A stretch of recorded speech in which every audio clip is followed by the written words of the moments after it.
অনেক মসজিদ আছে যে মসজিদগুলো মসজিদের কমিটি, মসজিদের কর্তৃপক্ষ, মোতাওয়াল্লি, সভাপতি, সেক্রেটারি অথবা বিভিন্ন ব্যক্তিবর্গ তারা তাদের ক্ষমতা জাহিরের একটা কেন্দ্র হিসেবে মনে করেন। তারা মনে করেন যে তাদের খবরদারি জাহিরের একটা বড় জায়গা হলো মসজিদ।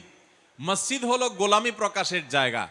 আল্লাহর ঘরে এসেও যদি কেউ নিজের কর্তৃত্ব আর সর্দারি আর মাতবরি জাহির করতে চায়, তো এর চাইতে বড় অহংকারী আর পাপিষ্ঠ এবং কপাল পোড়া হতভাগা আরেকজন হতে পারে না।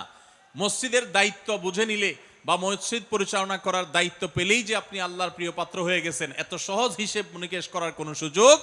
এই জন্য আদর্শ মসজিদের জন্য এই জিনিসটা খুবই জরুরি যে মসজিদ কর্তৃপক্ষ ইমাম সাহেবকে, খতিব সাহেবকে বলবেন পরিষ্কারভাবে যে আপনি কোরআন এবং হাদিসের আলোকে আমাদের মসজিদকে আপনি আলোকিত করবেন, আবাদ করবেন।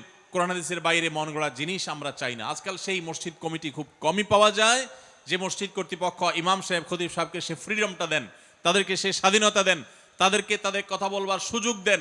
অবশ্য ইমাম খতিবদেরও দায়িত্ব আছে মসজিদ কমিটিকে বুঝিয়ে তাদেরকে কাউন্সিলিং করে তাদের কাছ থেকে বেশটা আদায় করে নেওয়া এবং মসজিদকে আদর্শ মসজিদ হিসাবে গড়ে তোলা।